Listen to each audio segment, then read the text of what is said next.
नमस्कार। रेडियो 90.4 मचाओ शोर पर आपका बहुत बहुत स्वागत है। मैं संजना भार्गव हिंदी साहित्य सभा की ओर से अपनी 3 अन्य सहपाठियों शिवानी नायक, स्वाति तिवारी और आकांक्षा राणा के साथ मिलकर आप श्रोताओं के समक्ष प्रस्तुत करने जा रही हूँ एकांकी, जिसका नाम है सती। इस प्रस्तुति में 3 मुख्य किरदार हैं। पंजाबी महिला, जिसे आकांक्षा निभा रही हैं। मराठी की भूमिका में है शिवानी। मदालसा की भूमिका निभा रही है स्वाति। और सूत्रधार मैं, संजना।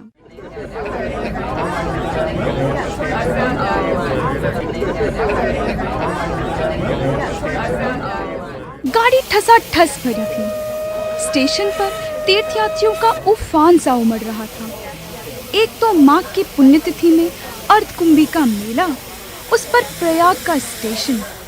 मैंने रिजर्वेशन स्लिप में अपना नाम ढूंढा और बड़ी तसल्ली से अन्य 3 नामों की सूची देखी।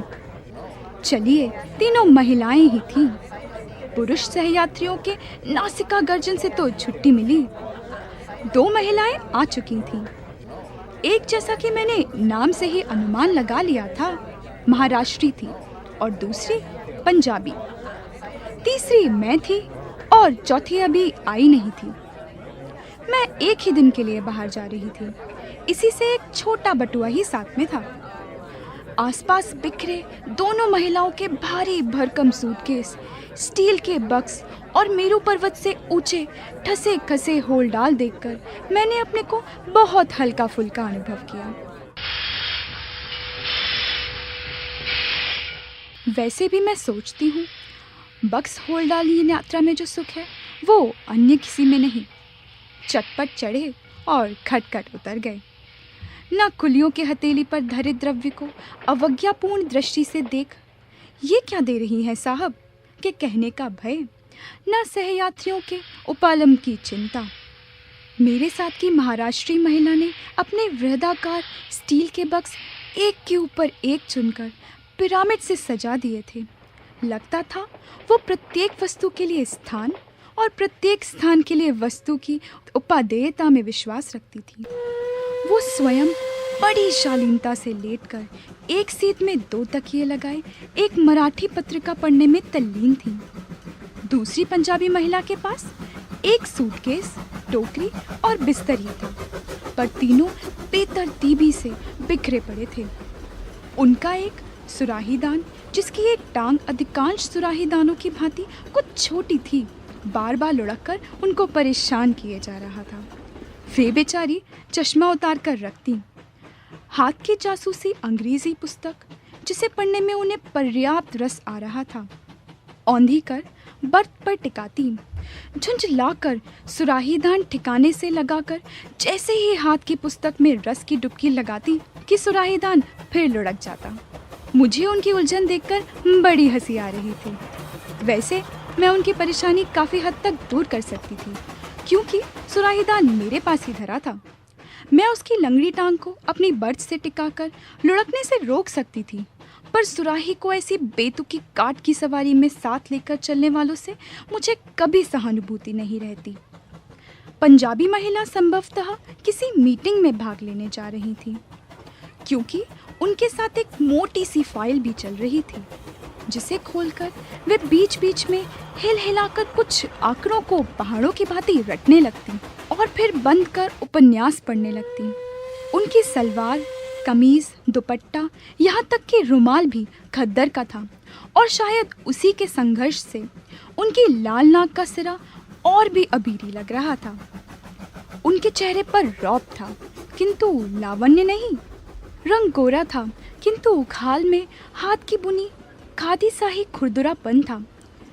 ठुड्डी पर बड़े से तिल पर 2-3 लंबे बाल लटक रहे थे, जिन्हें वे उंगली में लपेटती छल्ले सा घुमा रही थी। या वे प्रोढ़ा कुमारी थी या फिर विधवा, क्योंकि चेहरे पर एक अजीब रीतापन था। जीवन के उल्लास की एक आध रेखा मुझे ढूंढने से भी नहीं मिली। जासूसी पुस्तक को थामने वाले उनके हाथों की बनावट मर्दानी और पकड़ मजबूत थी। ये वे हाथ नहीं हो सकते, मैं मन में सोच रही थी। जो बच्चों को मीठी लोरी की थपकने देकर सुलाते हैं, पति की कमीज में बटन टाँगते हैं या चिमटा संसी पकड़ते हैं। ये वे हाथ नहीं हैं जिनकी हस्तरेखाओं को उनकी कर्म रेखाएं धूल कालिक की दरारों में मलिन कर देती हैं। मेरा अनुमान ठीक था। स्वयं ही उन्होंने अपना परिचय दे दिया। मैं पंजाब के एक विस्थापित स्त्रियों के लिए बनाए गए आश्रम की संचालिका हूँ। हाल ही में विदेश से लौटी हूँ और लखनऊ की एक समाज कल्याण गोष्ठी में भाग लेने जा रही हूँ। मैं एक समाज सेविका हूँ। महाराष्ट्री महिला के परिचय का कोई प्रश्न ही नहीं उठता था। उस स्वल्प भाषणी सुंदरी प्रौढ़ा ने हम में से किसी को भी मैत्री का हाथ बढ़ाकर प्रोत्साहित नहीं किया। हाथ की मराठी पत्रिका को पढ़ती वे कभी स्वयं ही मुस्कुराती जा रही थी और कभी गहरी उदासी से गर्दन मोड़ ले रही थी। स्पष्ट था कि किसी कुशल मराठी कथा लेखक की सिद्ध कलम का जादू उन्हें कठपुतली सा नचा रहा था। वे हमारे डिब्बे में होकर भी नहीं थी। उनके गोरे रंग पर उनकी लाल शोलापुरी साड़ी लपटे मार रही थी। गोल परिपाटी से बांधा गया जूड़ा एड़ी चुंबी केश राशि के मूलधन का परिचय दे रहा था। कानों में 7 मोतियों के वर्तुलाकार कर्णफूल थे और गले में था दोहरी लट का मंगलसूत्र, जिसे वे अभ्यासवश बार बार दांतों में दबा ले रही थी।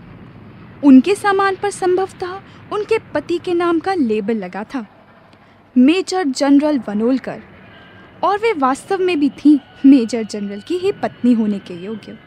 पूरे चेहरे में दोनों आंखें ही सबसे ज्वलंत आभूषण थीं। वे कुछ भी नहीं बोल रही थीं, पर वे बड़ी बड़ी आंखें निरंतर हंसती मुस्कुराती, परिचय देती, मजाक उड़ाती जा रही थीं। कभी वे मुझे देखती, कभी उस पंजाबी महिला को, पर आंखें चार होते ही बड़ी अवज्ञा से दृष्टि फेर मंगलसूत्र दांतों में दबा पत्रिका पढ़ने लगती। गाड़ी ने सीटी दी और ठीक इसी समय हमारे साथ की चौथी महिला ने डिब्बे में प्रवेश किया। गाड़ी मानो उन्हीं के लिए रुकी थी। डांट डपट की फुफकारी छोड़ती गाड़ी चली और उसी धक्के के साथ वे महिला फद्द से सीट पर लुढ़क पड़ी। उनके हाथ में बेत की बनी एक छोटी सी टोकरी थी और कांख में चौकोर बटुआ दबा था। उफ, लगता था गाड़ी छूट ही जाएगी। बाप रे बाप, कैसी दौड़ लगानी पड़ी।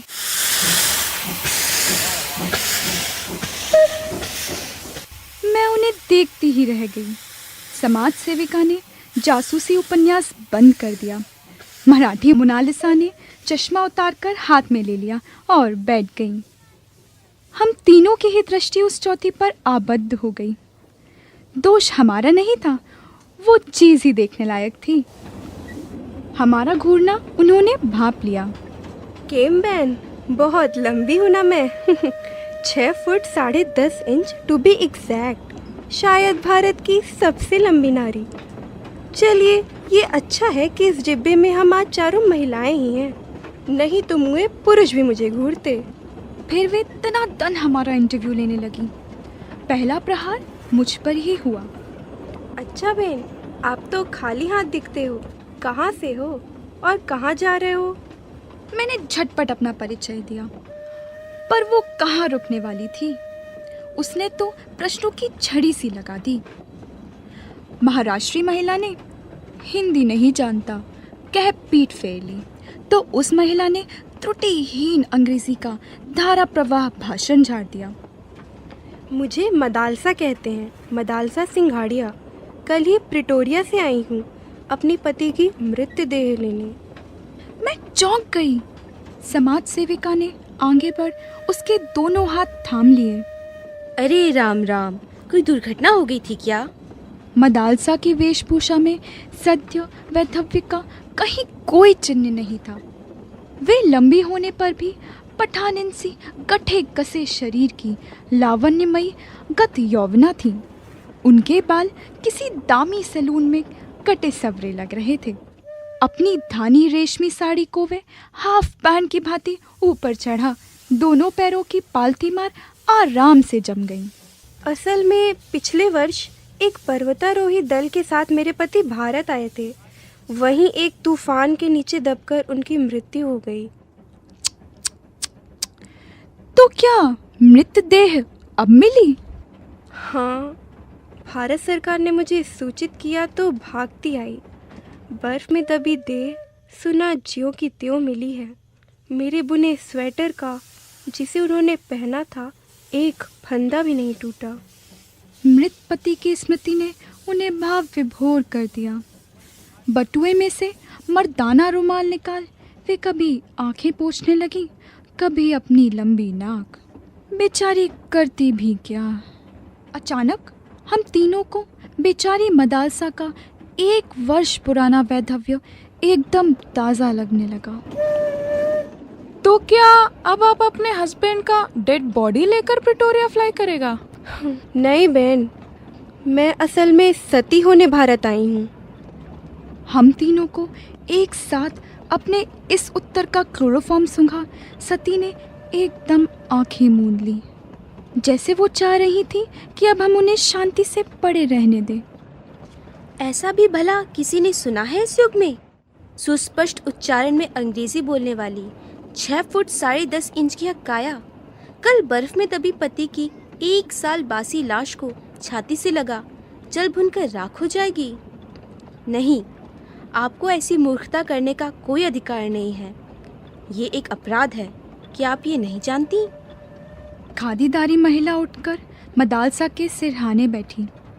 ऐसे गंभीर भाषण की गोलाबारी झाड़ने लगी जैसे चिता सचमुच प्रज्वलित हो चुकी है और सती लपटों में कूदने को तत्पर है। भावावेश के दुर्बल क्षणों में नारी कभी कभी बड़ा बचपना कर बैठती है, इसका मुझे व्यापक अनुभव है।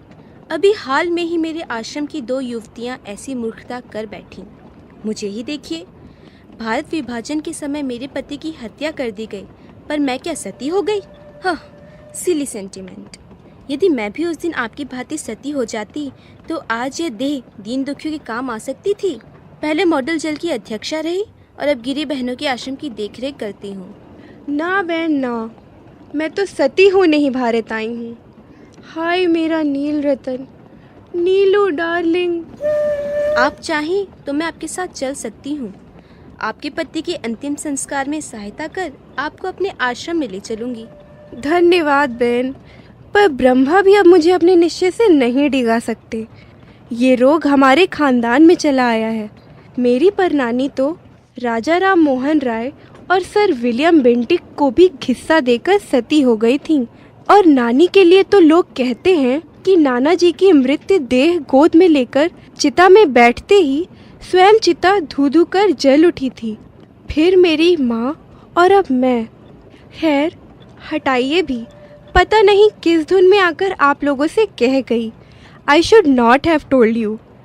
चलिए हाथ मुँह धोकर खाना खा लिया जाए। क्यों, क्या ख्याल है? उन्होंने अपनी कदली स्तंभ सी जंघाओं पर दोनों हाथों से त्रिताल का टुकड़ा सा बजाया।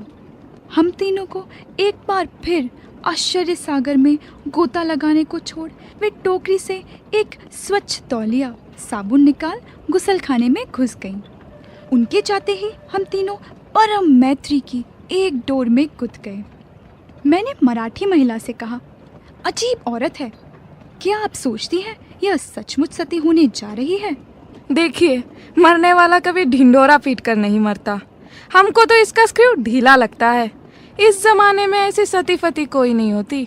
क्षमा कीजिएगा, मुझे औरतों का अनुभव आप दोनों से अधिक है। मैं ऐसी भावुक प्रकृति की भोली औरतों को चेहरा देखते ही पहचान लेती हूँ। आँखें नहीं देखी आपने? कितनी निष्पाप, पवित्र और उदार हैं। मुझे पक्का विश्वास है कि पति की मृत देह देखते ही ये वही मूर्खता कर बैठेगी जिसका ये खुलेआम ऐलान कर रही है। लगता है मुझे अपना प्रोग्राम कैंसिल कर इसके साथ जा पुलिस को खबर देनी होगी, तभी इसे बचाया जा सकता है। इतने में ही मदालसा हाथ मुंह धोकर ताज़ा चेहरा लिए आ गई। मेलगाड़ी वन, ग्राम, नदी, नाले, पुल कूदती फांदती सर्राटे से भागी जा रही थी। मदालसा ने अपनी टोकरी खोलकर नाश्तादान निकाल लिया। जैसे खरबूजे को देखकर खरबूजा रंग पकड़ता है, ऐसे ही एक यात्री को खाते देख दूसरे सहयात्री को भी भूख लग जाती है। क्षण भर में सती प्रथा पर चल रही बहस कपूर के धुएं की भांति उड़ गई और चटाचट नाश्तेदान खुलने लगे। आइए ना, एक साथ बैठकर खाया जाए, मदालसा ने कहा और बड़े यत्न से स्वच्छ नैपकिन बिछा छोटे छोटे स्टील के कटोरदान सजाने लगी। धन्यवाद, मैंने कहा, पर हमारे साथ भी तो खाना है, इसे कौन खाएगा? वाह जी वाह, उसे हम खाएंगी। ईश्वर ने यह 6 फुट 10.5 इंच का दुर्ग शरीर आखिर बनाया किस लिए है? उनकी भुवन मोहिनी हंसी ने हमें पराजित कर दिया। वैसे भी हम तीनों ने एक दूसरे को काक दृष्टि से सती के घृत पकवान को आंखों ही आंखों में घूरते चकते पकड़ भी लिया था। सुनहरी मोयनदार कचौड़ियाँ थीं, मसालों की गहरी परत में डूबी सब्जियाँ थीं, रायता था, चटनी थी और थे ठास ठास कर बांधे गए मेवा जड़े बूंदी के लड्डू। ये तो सफर का खाना नहीं, अच्छा खासा विवाह भोज है। बड़ा हैवी खाना लेकर चली हैं आप। ये कहते ही समाज सेविका कचौड़ियों पर टूट पड़ी। हम तीनों के पास भारतीय रेल यात्रियों के साथ युग युगांतर से चली आ रही वही पूरी, तरकारी और आम के अचार की फांकें थीं। अपना खाना खाया ही किसने? मदालसा के स्वादिष्ट भोजन को चटखारे ले लेकर हम तीनों ने साफ कर दिया। उधर वे अकेली ही हम तीनों के नाश्तेदानों को जीभ से चाट गई थी। विधाता ने सचमुच ही उसके शरीर के दुर्ग में असीम गोला बारूद भरने के लिए अनेक कोष प्रकोष्ठों की रचना की थी। महातृप्ति के कई तार और मंद्र सप्तक के डकार लेकर हाथ मुंह धो मदालसा ने टोकरी में से एक मस्जिद के गुंबद के आकार का पानदान निकाला। ये मेरे नीलू ने मुझे बगदाद से लाकर भेंट किया था। उसे पान बेहद पसंद थे। इसी से एक ढोली मगही पान और पानदान लेकर ही कल चिता में उतरूंगी। इसी शहीदाना अदा से हम तीनों को घायल कर उन्होंने केवड़ा, इलायची और मेनपुरी सुपारी से ठसा बीड़ा थमाया। सती प्रथा पर फिर जोरदार बहस छिड़ गई।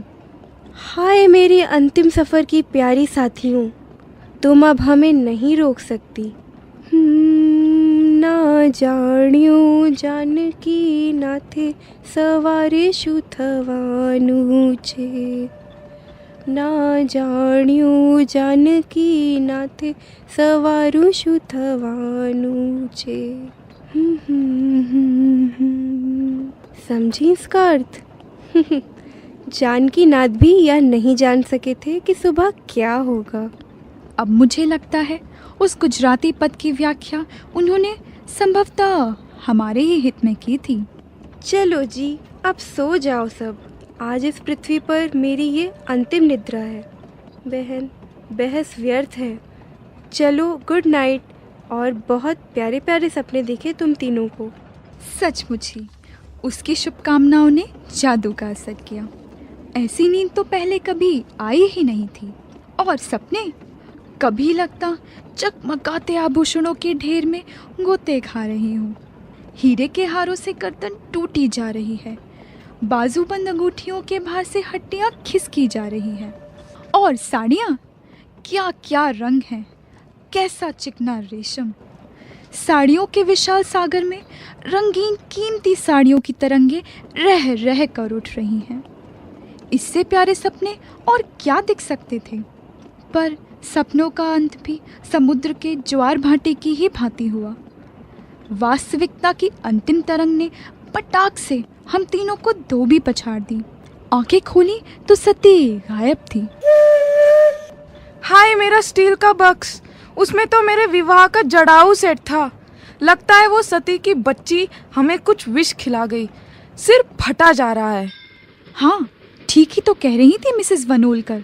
मुझे कोई जैसे सावन के झूले की ऊंची ऊंची पेंगे दे रहा था। पूरा डिब्बा गोल गोल घूम रहा था।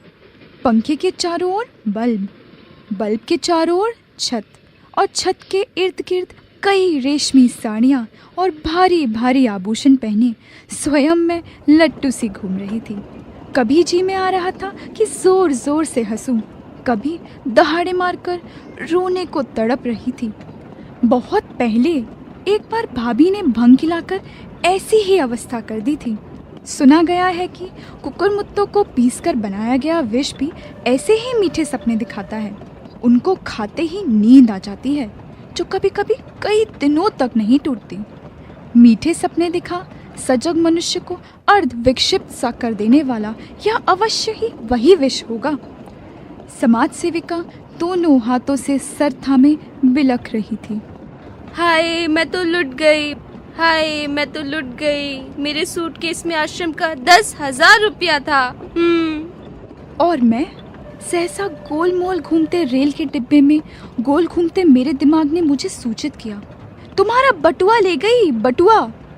और ले भी क्या जाती, सामान तो कुछ था नहीं, 55 रुपये और एक फर्स्ट क्लास का वापसी टिकट। सती की चिता में मैं यही सामान्य सी आहुति दे पाई। चेन खींचकर गाड़ी रोकी गई।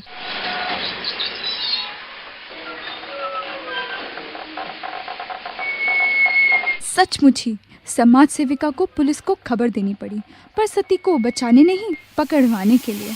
वो मिल जाती तो शायद हम तीनों स्वयं उसकी चिता चुनकर उसे झोंक देती, पर कहना व्यर्थ है। आज तक पुलिस उस सती मैया के फूल नहीं चुन पाई।